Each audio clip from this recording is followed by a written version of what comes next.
Hello, my name is Tabs and welcome to episode 84 of the Growth Podcast. Now, I hope you're doing very well and have cancelled any plans you had made for the Easter holidays now that we're playing Real Madrid on the 16th of April, which is the week before Easter. So, well, put it like this, I hope you've done that better than I have because due to a schoolboy error in scheduling, I am planning to go away with Mrs. Tabs for a little break. And yes, the second night of which we have dinner booked on the 16th at 7:30 in a nice restaurant. And yes, so let's see how that works out. She did ask me this morning, so how was football last night? And I said, yeah, it was yeah, no, it was good. Yeah. It was draw. It didn't really mean anything. And now we're playing Real Madrid. And she goes, oh, when's that? 16th of April. And then communication ceased for a while. And apparently it's my fault and not whoever's in charge of UEFA that we are playing Real Madrid on that evening. So yeah, so let's see how that goes. I'll keep you up to date on that one. Anyway, so joining me today to talk about our route to Munich is Ian. How are you? And have you not made any schoolboy errors like myself? Hi Tabs. Yeah, I'm good. Thank you very much. I didn't make that schoolboy error. I actually booked my flights today to go over to the home game, and unbelievably, this is why Ryanair get a terrible rap. I love Ryanair. If Ryanair was a person, I'd hug him or her and tell him how much I love them. Guess how much my return flights are for the home game? Dublin to Stansted. Well, Given that there'll be a lot of Irish folk coming over for the game with tickets and whatnot, yeah, normally. So what do you normally pay return? On average, I would say probably somewhere between 60 and 80, 90 euro roughly on average. Yeah. Oh, okay. So yeah, 300, something like 300. 300 a return. Yeah. No. Divide that by 10. My return flights. Wow. Okay. Oh, you're going the other way direction. So I thought you were going to say that there was surge pricing. No. If they were 300 euro, I wouldn't want to hug Ryanair if they were a person. I'd be punching them. My return flights are 32 euro or 32.50 or something like that. Wow. It's unbelievable. Wow, very good. And well, to be honest, there is a face of Ryanair. I've forgotten his name. I pictured him, but Michael O'Leary. Michael O'Leary, good, yes. So yeah, if you see him, you go and give him a kiss and a hug. There you go. I'm sure I he'll will. appreciate it. Yeah. Oh, good. I'll look forward to seeing you there. If tickets work out for me and my son. So there we go. Well, I've got my ticket. It's whether my son can get one, and I'm even thinking that if he doesn't get his, I might give him my season ticket if he can't get a ticket. So anyway, let's see. We'll wait. That's love. That's real love. That's real love. Yes, there we go. So, look, if I'm not going to see the second leg, sod the first leg. The tie is gone to me. It's dead to me.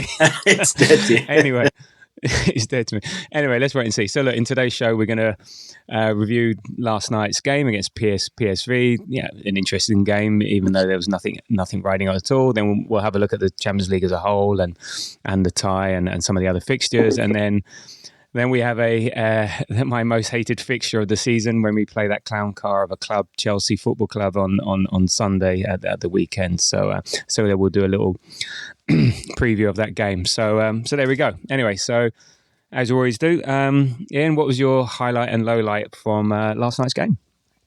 My highlight was Declan Rice's cheeky celebration when he scored the header. I just thought it was very funny, and he's taking the piss out of everybody giving out to him for actually celebrating a goal at Old Trafford. I mean, how dare he? I understand the sentiment, get the ball and go back to the halfway line and go and get a winner. I understand it, but come on, guys. So I just loved him doing that little kind of, no, I'm not celebrating, I'm pointing back to the halfway line. I just found it very funny. And my low light was Jorginho repeating what he did against Tottenham Hotspur last season, that essentially, without being dramatic, cost us the league when he just basically gave the ball away. and it is a bit harsh, isn't it? But yeah, that was my low light. I was screaming again at the TV, but yeah, they're my highlights and lowlights. Okay, so I was one of those people, not quite calling out Declan Rice for his celebration. More celebrate, but get back quickly because we've got a game to be won and stuff like that. So yeah, I feel I've been on the wrong side of opinion on that one for the last couple of days and all the rest of it. But there we go. Yeah, like ourselves, everyone's got an opinion. Anyway, so we'll forgive you. We'll forgive you. So for me, yeah, definitely. Thank you. And so for me, couple of highlights. I'd say, look, the PSV fans were superb, and actually, if it wasn't for them, there would be very little atmosphere. It was just a lot of people chatting to each other and laughing at Sterling. So yeah, I want to shout out to the PSV fans. They were superb, making noise all night.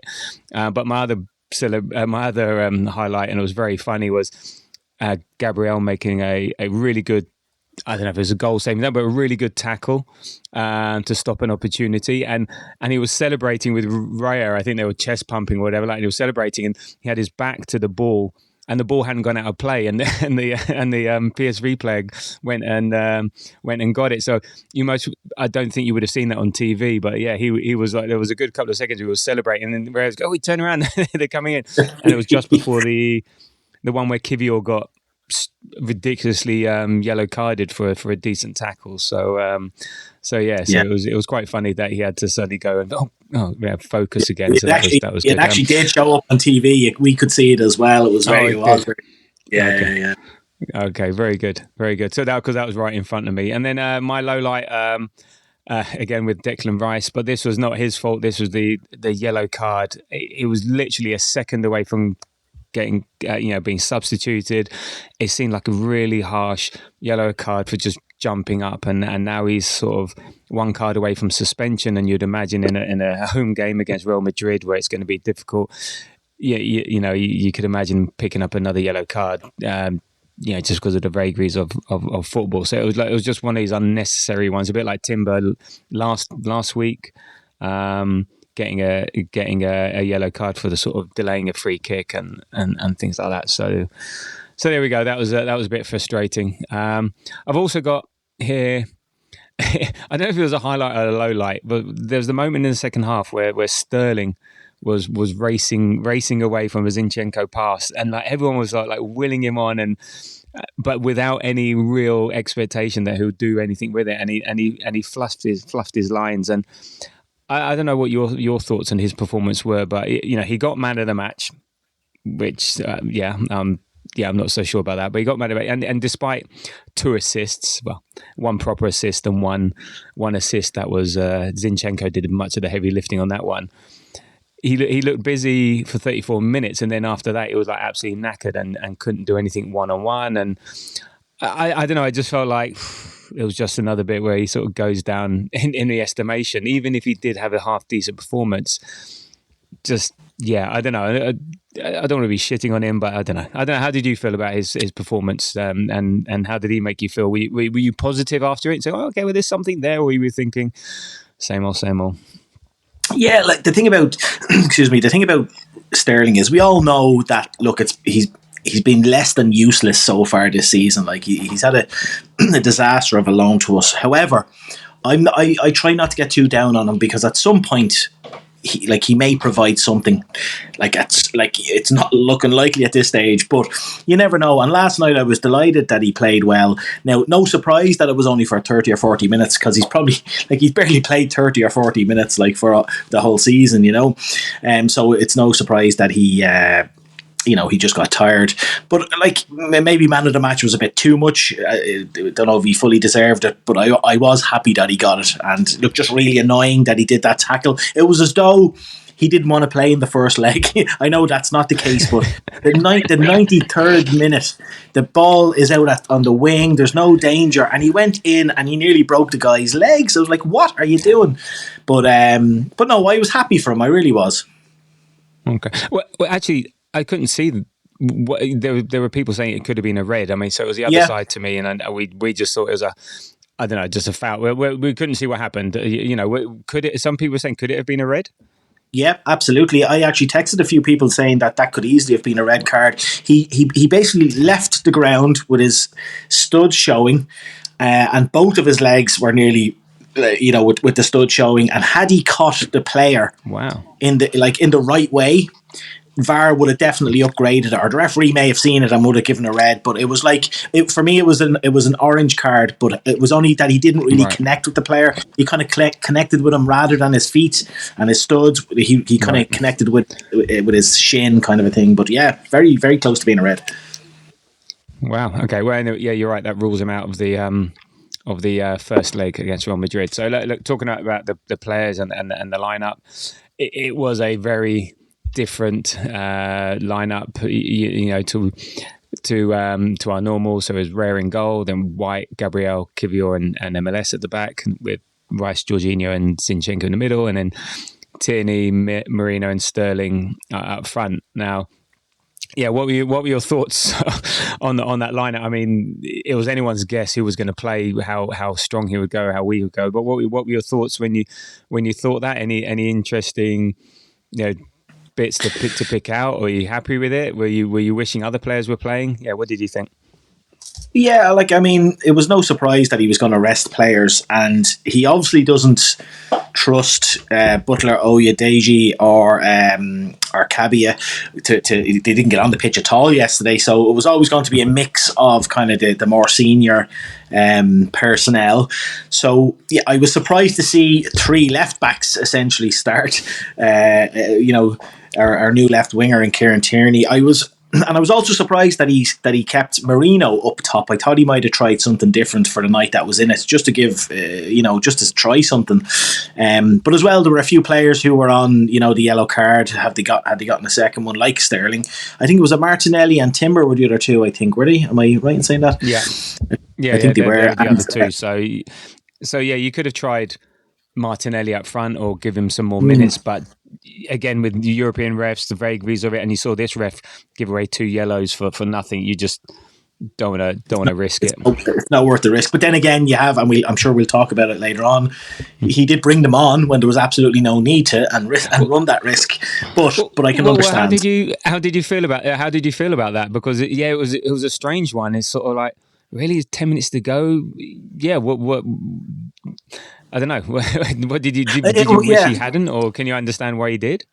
I'm 50-50 on it. I can understand why he did it, because at the end of the day, it was 2-2. He wants to win the game. There's prize money involved. He has an obligation to the fans that are at the stadium as well.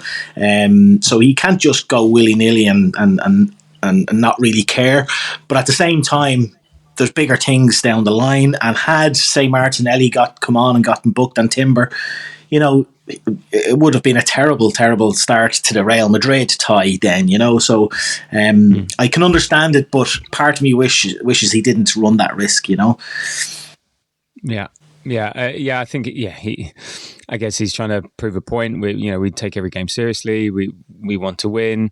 I don't think I'm thinking too much about the prize money, but that always helps, and all the rest of it. So, but yeah, I don't know. Risk reward, was it worth it? Can you imagine if, and look, you can send them on and say, look, don't do anything stupid, don't get booked, but stupid things happen. We watch football all the time. We see dumb shit happen all the time. Referees can be dumb, players can be dumb. You might not mean anything intentionally, and then all of a sudden, so. Yeah, I don't think it was necessary. Everyone, we've drawn 2-2 and no one really cares, and they weren't exactly brought on to keep it at 2-2 in terms of not losing the game. So I can sort of see it, but I didn't think it was necessary. And maybe you could have given some of the other guys a run out, some of the youth team players, just some minutes that for them. But it is what it is. It is the way he operates, and it seemed to work out. So other things to note, I think, in terms of the lineup. Yeah, you're right. It was a shame we didn't get all our left backs on, because that would have been incredible.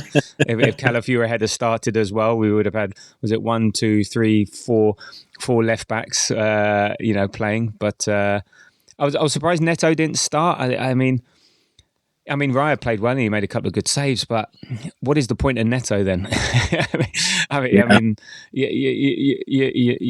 It's sort of, again, stupid things happen. You risk, potentially our player of the season, for this, and no matter who's in goal, you could even put Setford in goal, or and we wouldn't be, shipping in 6-7 goals. So I don't know. It just seemed, and it feels the most pointless of loans. And actually, it scuppered our window in January because it meant there's someone we couldn't get in the Premier League. So don't know. It just felt weird. And if you're not going to play him in this one, well, I can understand. Look, if something happens to Rare, then he's there as backup. But then he needs some minutes. Looked rusty when he played against Girona. So don't know. And it was nice to see.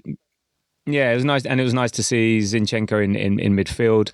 He looked better on the ball than off the ball. So technically proficient. He scored a fantastic goal, but yeah, off the ball not so much. But again, maybe an option if Odegaard's flagging in a game where we're winning, then yeah. And he even said so himself, like he said, I said to the lads like Martin and Declan that now I realise how much they are running.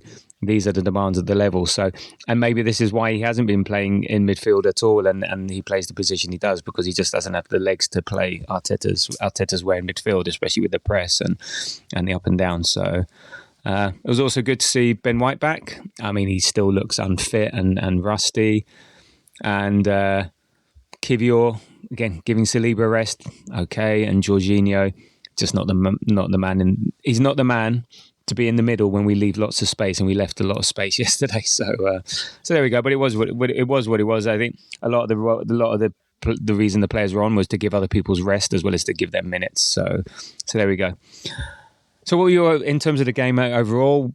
Yeah, I mean it's hard to analyse because it was a dead rubber, mostly played by second string players on both sides. So and all players returning from injury. But what were your general thoughts about the game? How we played? Did you enjoy it? Could you take anything from it? Yeah, it was like you said, it was a dead rubber of a game. If you took the fans out of it, because it's always a great spectacle to go to these. It's a Champions League knockout game, so it's always a special night at the Emirates. But if you took the fans out of it for a second, I reckon if you offered both Arsenal and PSV the opportunity to have not played that game, just shook hands on a draw, they both would have said, yeah, thank you very much, and we won't bother. So on one hand, that made it completely stress-free, which was great. But still, when there's no jeopardy in a game, it's always difficult to fully engage with it. I love watching Arsenal. I watch Arsenal pre-season and I love it. So I don't mind too much. But yeah, I mean, it was just one of those games where it didn't really matter what happened. Yeah, no, I agree. I mean, I love going to I was fortunate enough to go, and if anyone wanted and they could afford to, then anyone could have gone. But it was, I like going to see Arsenal play. It was a bit of a mixture of a pre-season friendly and Carabao Cup third round sort of thing. And I was actually a bit worried that there's we could all see on the ticket exchange how many tickets were available. But actually, when you got there, it didn't seem as bad as it potentially could have looked. Maybe people who couldn't sell their tickets decided to go in the end. But it was just stress-free. On the ticket exchange, I don't like. I know there was the images going around of the whole stadium being blue, but often all that means is like, so if there's one seat available in a block, the whole block is blue. You clicked in. There was loads where there were hundreds of seats, and you could see in the left-hand panel, it can only show so many, but it even said 200 seats there. But when you clicked into the map, it was I didn't get that for 4 or 5. Oh, okay. No. It was, you're right. It wasn't like one in each section. No, there were like tens in each section, sort of thing. So but even then, so it didn't stand out too badly, and it was fine. The atmosphere was good, and I said the PSV fans were fantastic. And we have to remember the reason why the game what it was what it was because of last week and our amazing performance, or our record-breaking performance in Eindhoven. So look, we're not going to learn much.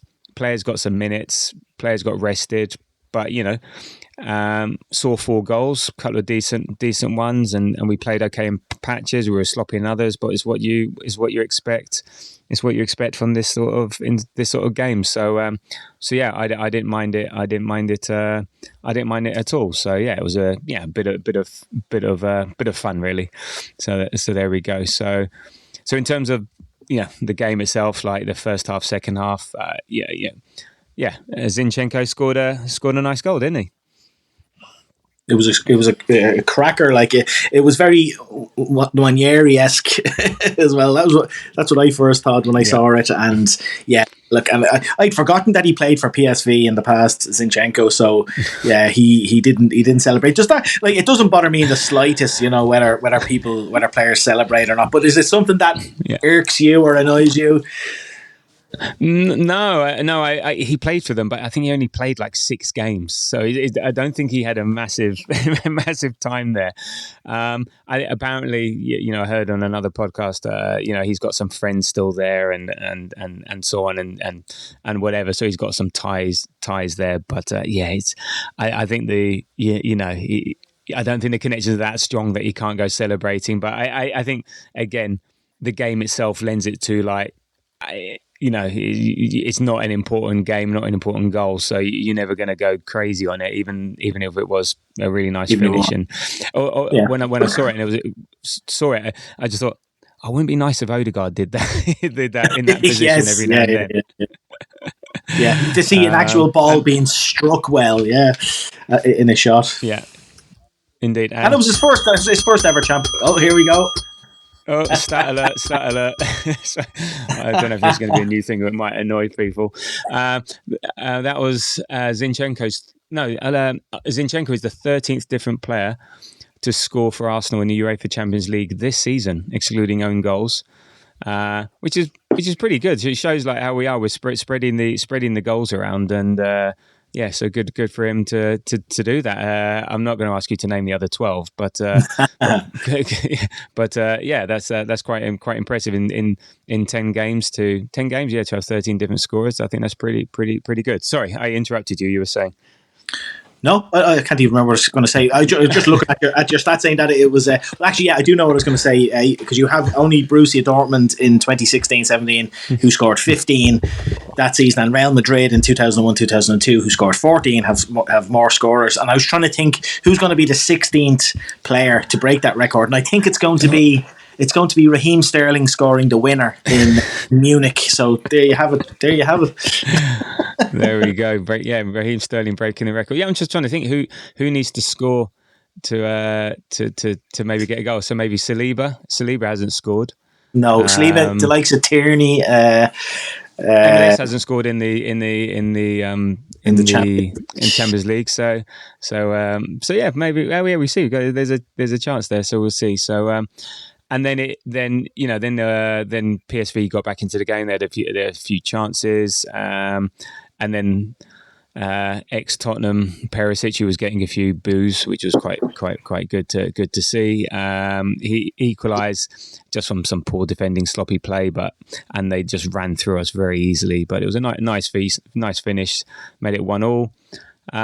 Ray made a couple of saves. MLS had a shot off the post after a nice move between Marino and Rice, and then Rice got his goal and Sterling's moment of the season so far, where he actually did some proper wing play and crossed it in, and we scored a decent header. So there we go, and another stat.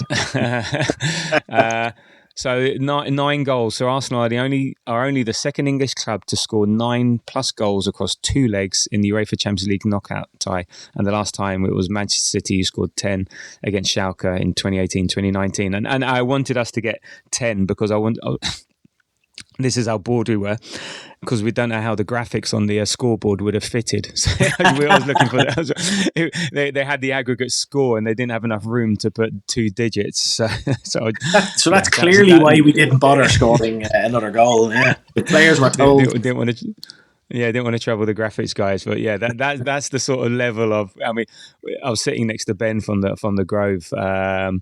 And we were even like pointing out sort of ball boy behaviour and the difference between multi-ball in Europe and multi-ball in the Premier League, and yeah, so that's the sort of thing this sort of game, how much it caught the imagination, but there we go, and that was pretty much it in the first half. Again, there's not a lot really to talk about, and then obviously we had at the end of the first half was that Sterling non-moment.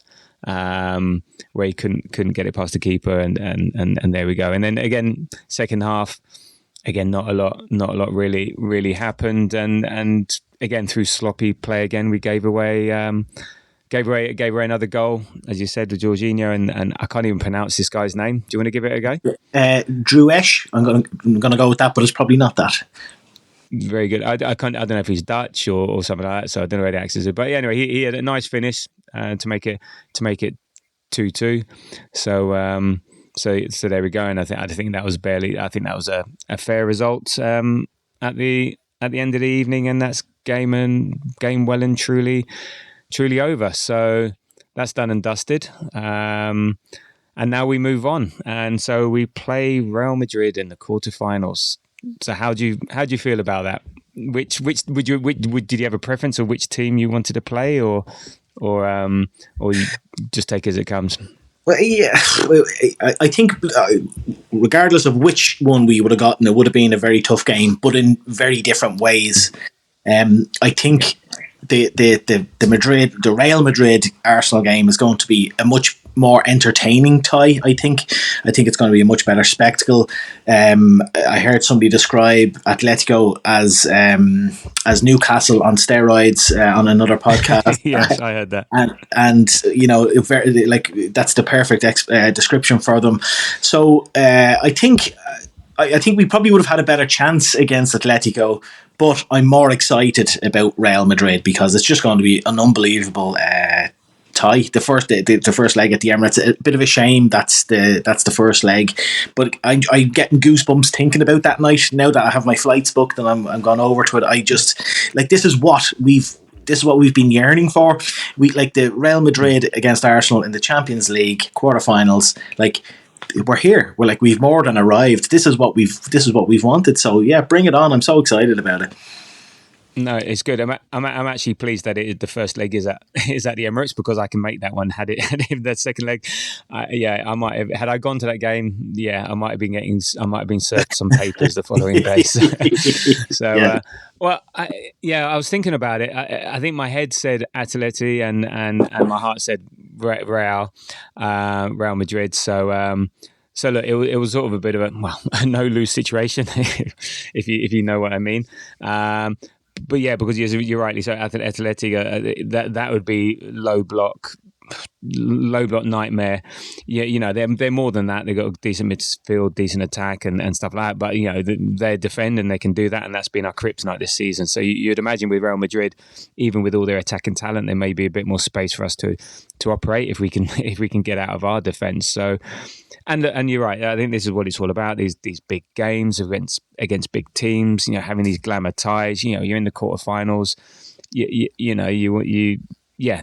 is what you get. And we haven't played them since 2006 from that famous victory in Madrid with that Henry goal on our way to the Champions League.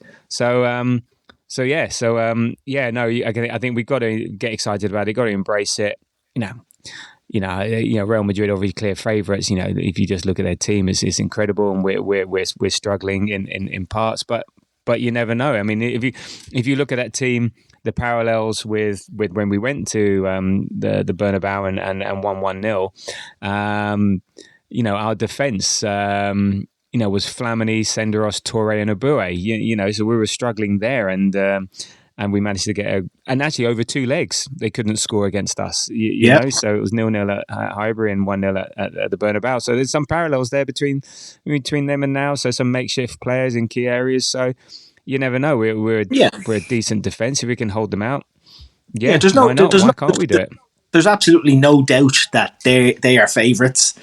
But if we play our best game, and hopefully we'll have the likes of Saka back, obviously we're not going to get Havertz or Jesus or any of those back, but we're capable of going through. It will take a huge effort, but it's on. It can happen. Yeah. And did you? So I guess I imagine a lot of people either didn't watch the Arsenal game or watched the whole of this game, or as soon as full time went, they switched over to the Atletico and Real Madrid game. Did you watch that? Did you watch the extra time and penalties?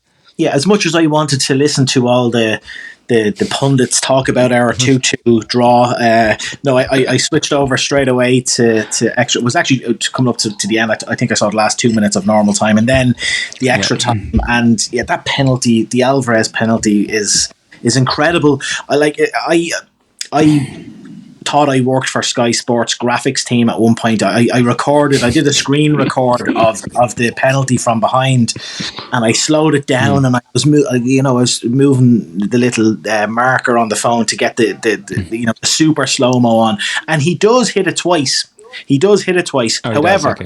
However, it's an absolute nonsense that can be disallowed. I know it's the rules, and I'm not disputing that. But in that instance, when there's so much at stake, surely you should be made at least to take the penalty again. I think they got the biggest punishment ever for such a tiny you literally have to zoom in and do super slow mo to see it. It's crazy.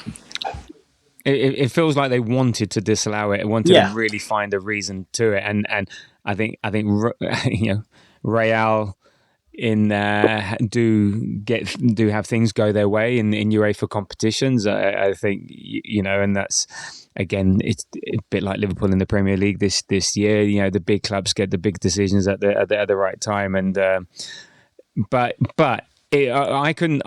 The thing is, for me, I couldn't see conclusively whether he had or hadn't. But if you're saying he did, then unfortunately, a bit like offside, you're either offside or you're not. So a bit like this, you can't. And it's one of these ones where you can't hit it twice because the tiniest touch to the biggest touch. Otherwise, you can hit it once, set yourself up and shoot. So it's always. You think of the extreme version one way and the extreme version the other way. So, and because you could think, you could be putting off the goalkeeper. You could get someone who's technically fantastic at being able to do something very quickly to give them an advantage. So that's why you can't do it, and you can't. That's why, and you can't retake it because I heard people calling out, well, if a goalkeeper comes off his line and saves it, they retake it. Yes, because he's gained an advantage. This is just kicking the ball twice, and you're striking a ball. If you take a free kick from outside the box during normal play, if you hit it twice, it's disallowed. So I think the circumstances feel like it's really harsh, and I think the fact that they had to look over it over again, and then how they managed it was all wrong. Yeah, but. It was if it did hit it twice, then it's the right decision, no matter how minuscule it is. A bit technically, like offside. And if that happens against Arsenal, we're all saying great decision. Oh fuck no! If it happens to Arsenal, I'll be throwing everything out my pram. No, I mean if it happens to our advantage, if we benefit. Then great decision, good Great process. decision, Apparently as well, somebody told me that the sensor that's in the ball, that helps with the offsides. Apparently, that helps with double taps as well. So, but I don't know how true that is. No, I don't think there is a sensor. Sorry, I did hear this today. They don't have sensors in the ball. They have them for UEFA international tournaments, and that's for goal line technology. But I think they had it confirmed there was no sensor in the ball this year. So I think there was a lot of stuff going around and rumour and conjecture and stuff like that. But what I heard that there was no sensor, so it was literally I think they came out and said no, we had to spend a whole 10 minutes looking at it and finding a reason to disallow it. So that's what happened. Although, do you know, since you said you'd need somebody very technically adept to take advantage, to do that on purpose, all I can think of, there's only one Arsenal player who in the past or present that could do it. You know who I'm thinking about, do you? Who could do that? Who could run up to a penalty and purposely hit it off 1 foot, discreetly? If you're being serious, on Henry. That's the only one I can think of. Why? It would have to be Santi Cazorla. He'd be able to do that somehow. Yeah, it'd be amazing. But I all I can think of double touch penalties is the messed up one between Perez and Henry, but that sort of thing. But there we go. And here we go, another stat. So Real have never beaten or scored against Arsenal in European competition. Now, granted, we've only played once, but that's a statistic Yeah. that's out there. So currently, we're the form team. Yes. Yep. So don't ruin a good and story with the facts. No, exactly. Well, no, these are facts. I'm calling out facts. So Yeah. yeah. There we go. Don't let was it doing the maths? Don't let don't let 19 years get in the way of a good story. There we go. There we go. Yeah. Right. Other Champions League stuff. Did you watch the Liverpool game? The night before, the bit of a hate watch. Yes. Oh my God. I was as much a PSG fan during that game as I am an Arsenal fan. I really, really wanted Liverpool to get knocked out because look, we know they're going to canter to the league title, and that's bad enough. Yeah. Had they have added another European Cup, another Champions League to it, I'd actually have to move out of the country. I think nearly all my friends are Liverpool fans, and I was just so happy when they got knocked out. Yeah, I mean, it was a really good game. It was a great tie. Yeah, really good game, and I found the technique, a coping mechanism, because Liverpool looked dangerous, and they were piling forward, doing Liverpool things. I think their end product wasn't quite there. Salah was off, but I just kept saying, okay, they're going to score. So I'd already resigned myself to Liverpool scoring. And they hadn't scored, so I was excellent. I felt so much better, obviously, when they didn't, and then the penalties. Yeah, I mean, just PSG executed better than Liverpool did. So I think over the two ties, I think PSG were the one that deserved to go through. I mean, they absolutely hammered them. It was a 1-0. How's it? They hammered them, losing 1-0. So I think and look, they had chances. I think Barkley had a chance. I think Dembele had a chance. So they had chances to win it in normal time. Salah didn't get his Premier League penalties. He tried a couple of times to throw himself on the floor to get those. I think the best team won. And what do you make of Arne Slot complaining about the fact that they had to play PSG in the round of 16? Yeah, I mean, the reason why they played PSG is because PSG were poor enough during that competition to be in that position. Plus, because they were Liverpool fans as well were complaining about us getting PSV, but the only reason we got PSV was because PSV beat Liverpool in the dead rubber of a game at the end of the group stage. So you can go and feck off Arne Slot and the Liverpool we're not having that at all. Now, to be fair, I will say, because I thought fair play, I was listening to Arne Slot's interview, and he did say that they were, like he said, look, we were really, really, what did he say, super lucky in the first leg to won 1-0. So he said, look, I can't really complain. And I did respect that, because it would have been easy for him to come out and give out odds on penalties or whatever, So because he realised that the whole world could see that PSG tore Liverpool a new one in the first leg, and but look, they can stop their moaning. Yeah, no, that's right. Yeah, it is funny that the fact that they lost to PSV doesn't mean when we played them and they played PSG, but it is what it is. And I do agree, though, they could make the format simpler. Why have these sub draws? Just like when you get to the knockout, the first the sort of the interim knockout stage, just have 9 versus 24. 10 versus 23, and then when we come to the rest of it, 1 versus 16, 2 versus 15, and just do it like that. Why, there's no need to have these sub draws and all the rest of it, and then it's just very clear. Okay, and because it's a risk for PSG as well. They finished low down, and look, they had to play Liverpool. They're not complaining that they had to play Liverpool because we messed up and so on. So it's just the way it goes. But I think just the fact that they faff around with it so much, it maybe feels worse. I mean, look, Real Madrid had to play Atletico Madrid and always have a tough game. So so it's just. And I've just realised actually that the fact that we beat PSG 2-0 was another reason why Liverpool had to play PSG. I've just copped onto that. Exactly.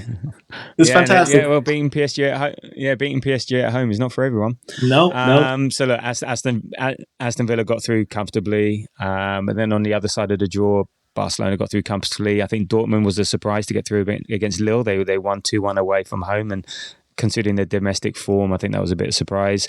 Bayern Munich absolutely spanked Leverkusen, and Inter went through quite comfortably against Feyenoord. So we have Arsenal, Real Madrid on the 8th, and then you got PSG, Aston Villa on the 9th, and then on the 9th you got Barcelona, Dortmund, and Inter versus Bayern Munich. So I think you can sort of call 3, potentially 4 out of those ties if you were going to put money on it. Yeah. But yeah, look, this is we're down to business. This is where the big teams come to play. It's a lot of the usual suspects. PSG are looking good. Bayern Munich are looking good. Barcelona looking good. So yeah, but it's up for grabs. I'm going to make a little bold left of centre prediction that Inter Milan are going to get to the Champions League final again. Okay. They've only as far as I know, they've only conceded 2 goals so far this campaign, and the goal they conceded against Feyenoord was a penalty, and they conceded 1 goal in the group stage, and that can go a long way. In the same way, Arsenal have been very good defensively. I think people are sleeping a little bit on Inter Milan. Bayern Munich, obviously, fantastic team, but that's just my little left of centre prediction. Okay, well, I just as long as they get Harry Kane out of the FA, look, he's always Tottenham, so just as long as they knock Harry Kane out of the Champions League, I'll be happy, and then we'll be happy. So look, let's see. Look, Arsenal, Aston Villa semi-final. God, actually, that would be horrible. It would be strange. I was thinking that. Yeah, it would be strange. Being strange because also they could beat us as well. I just wouldn't want to get beaten by anyone domestic. So, and Unai Emery as well. It'd be a very weird situation. Could you imagine? Can you imagine? So anyway, we've got a long way to go. Let's enjoy the build up to Arsenal, Real Madrid. I think it's the tie of the round. All eyes will be on that game. So let's get to the 8th of April fit and healthy. It's the second game after the international break. So let's just see. Let's just see. But looking forward to it. Embrace it. Yes. Okay. So that's Champions League done and dusted for now, and it's back to domestic bliss, as they say. The last game before the international break, and look, I have a deep-seated hatred for this club and what they represent, and what they've done to this league, and how they've done it, and what they've sort of triggered. And last year was one of my favourite games, if not the best game of the season, was the 5-0 laugh fest. When Ben White got his double. I think he got double. There was Ole's. We just outclassed them. So, but it's an important game. We're 6 points ahead of them at the moment, a better goal difference. So, a win takes us comfortably clear, and I think puts them out of contention and getting near us, I'd suggest. But we don't win, then it either remains at 6 or, God, worst case scenario, they could be 3 points behind us. So it's going to be tricky. It's given us big game. So what are you looking forward to? Not looking forward to?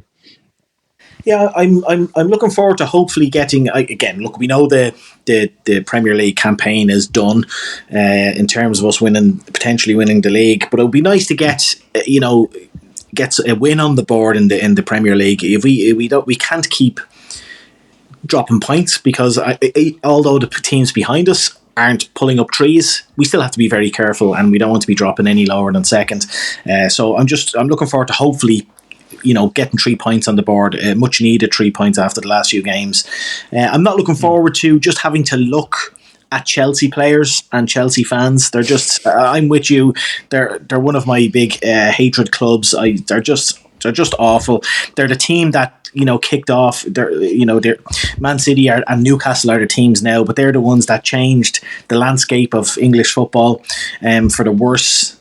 And I'm just not looking forward to having to even mention her name. Do you know that on X I have the way you can mute words? I have the word. Okay. I have the word Chelsea muted on X. That's how much I hate them. Right, very good. That's a good piece of advice there. That's really, really good. I recommend it highly. No, you don't need that in your life. No. So what I'm looking forward to, I don't care how, just winning any way any way possible. Just want to come away with the 3 points. Yeah, especially how we are at the moment, and yeah, not looking forward to just that lot turning up at the Emirates and. Yeah, I've been a few times and they've beaten us, and it's not very pleasant. So yeah, we just need to get the win somehow. Anyhow, I don't care. I don't think it's going to be a repeat of last year's 5-0 laugh fest. So that would be unfortunate. But even if it was, then it would be even funnier. So let's see. So any thoughts on the lineup and how we'll play? I think we'll see MLS start. I think we'll see Martinelli. Well, will we see Martinelli start? Is it too soon from?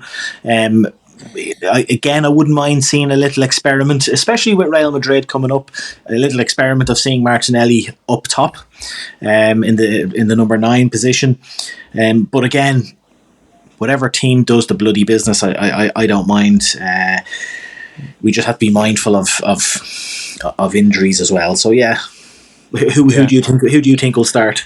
I think MLS. Well, MLS played against PSV, so that maybe makes me think that Calafiori will play. And the one thing with Chelsea that I don't believe they can do the low block. I don't think they're a low block team. So I don't think we'll be coming up against that sort of challenge. Their defense isn't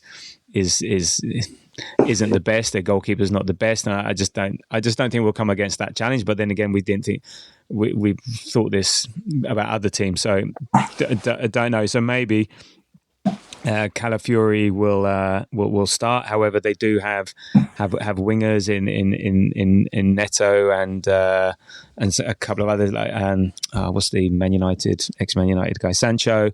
I know Madueke's injured. I know a couple of other players up front are injured. We'll get to in a second. So again, it's that risk reward thing. Do we expose expose our left-hand side for the counter and very fast counter, or do we push them back with Calafiori coming? And look, he came on yesterday, had a lovely little cameo, had an amazing touch and spin, and almost scored a fantastic goal with a 1-2 yesterday. So don't know, that's the decision to me. I'd go a bit more cautious. I would go MLS and have Calafiori coming on if need be. And again, with Martinelli, I did think Martinelli should have played up front yesterday to give it a go. But then again, the yellow card thing was too dangerous. So do you go in?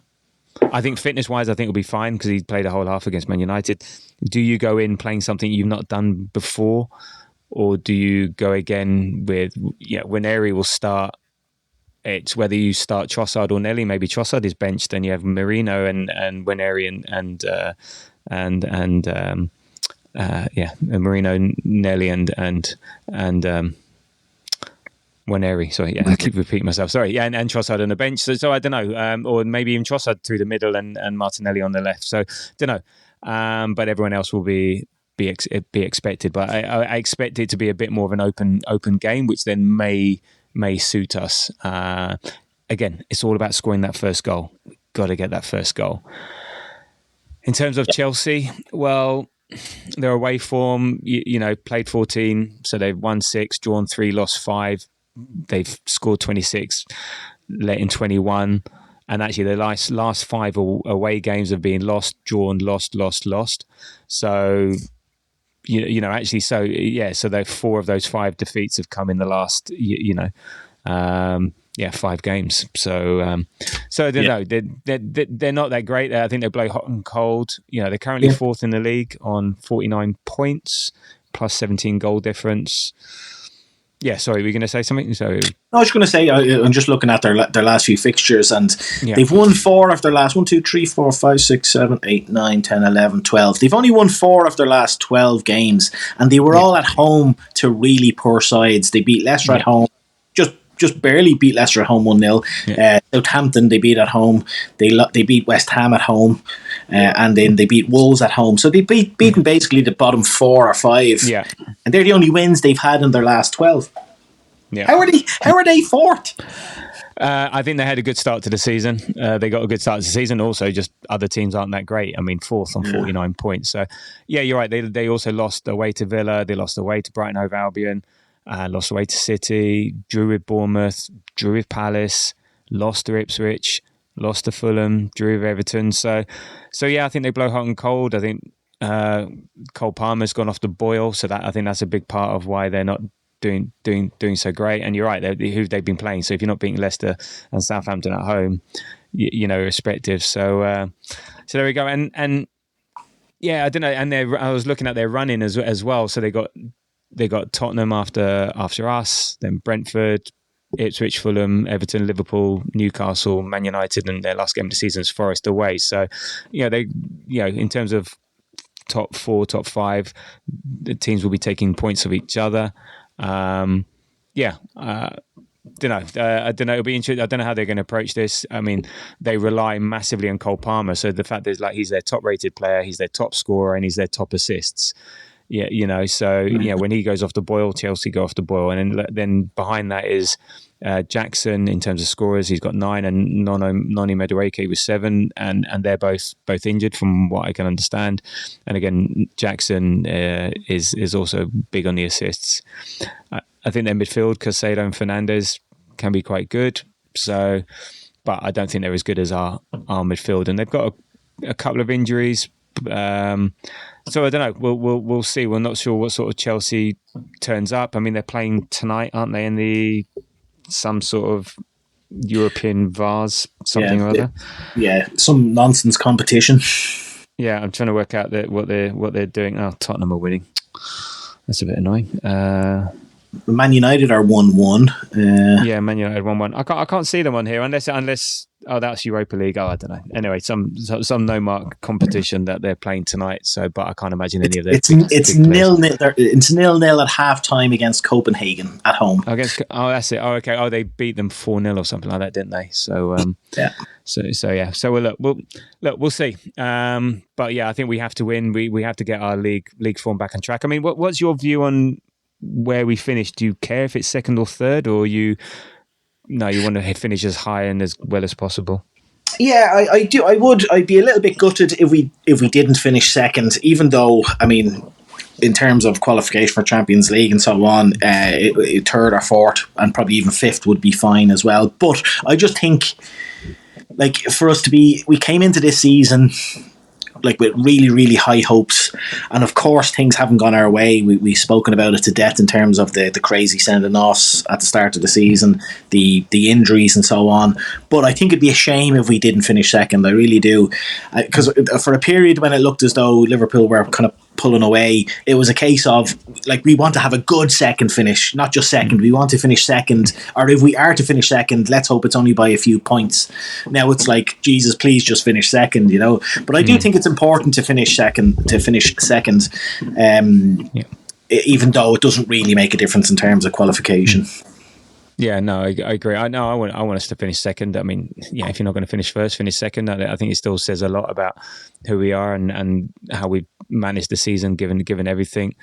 And then if someone like Forest finished above us, you'd be like, as much as you say you don't care, so look, Forest finished above. So I think finish as high and as well as you can, and take it from there. Take it from there. I'm not so worried about the finishing second 3 years in a row sort of narrative, and I think, as Jamie's pointed to in the past, in terms of historically, that's still an incredible result, even if we haven't, even with all the frustrations about where we could be and what could have happened and so on. So yeah, I don't knock it. So in terms of your predictions, how do you how do you think it's going to go? Not what you want. Well, yes. And do you know what? The predictions are so hard with Arsenal at the moment because of our situation with our attackers and our strikers. So it's hard to know. But I'm going to go with a 3-1 Arsenal win. 3 goals. Wow. Yeah. Okay. I told you, Kieran Tierney hat-trick. Kieran Tierney hat-trick. It's going to happen. It's going to happen. It's going to happen. Okay. I 2-1. It's going to be a cagey-ish 2-1, 1-0. I could even see a draw 1-1. I think all results are possible with this Arsenal team. That's the thing. I think you hit the nail on the head there. With it's so hard to predict. So yeah, but I'm not gonna predict us losing to them lot. So I will go with a nervy 2-1, and we'll take it from there. So look, there we go. So we'll see what happens. So thank you, Ian, for joining me today, and it was a good chat and enjoyed that. So let the listener know where they can find you. Thank you very much, Tabs. It's always a pleasure. You can find me on all the social media platforms at ArsCannonPics. Send me a picture of your cannons, but not finish the sentence, Tabs. Your trouser cannon. No trouser cannons, thanks. No, there's been a couple of good ones recently, and I've enjoyed those. So yeah, do send them along to Ian. He sort of posts them sort of every day, and particularly on match day and things like that. So it's always nice to see the Arsenal emblem around the world and where you've seen them and stuff like that. So yeah, it's a go follow Ian and send in your actual cannons. So look, you can follow the Grove on Threads and on Blue Sky at the Grove AFC, where we sometimes have a bit of fun with opposition supporters and the like, but also just post some nonsense every now and then, and so on. So come and find us, have a chat, let us know what you think. And the next show will be post Chelsea, maybe on Sunday evening before the international break, where hopefully we'll do another one of our special Arsenal community podcasts, where we hope to have a very special, well-known podcaster from a very well-known Arsenal podcast joining us for a chat. So watch this space, and I'll be discussing about that in a minute. So there we go. So look, thanks for making it so far. Thanks again for listening. Thank you, Ian, for joining me today. And as always, until the next time, come on you Gunners.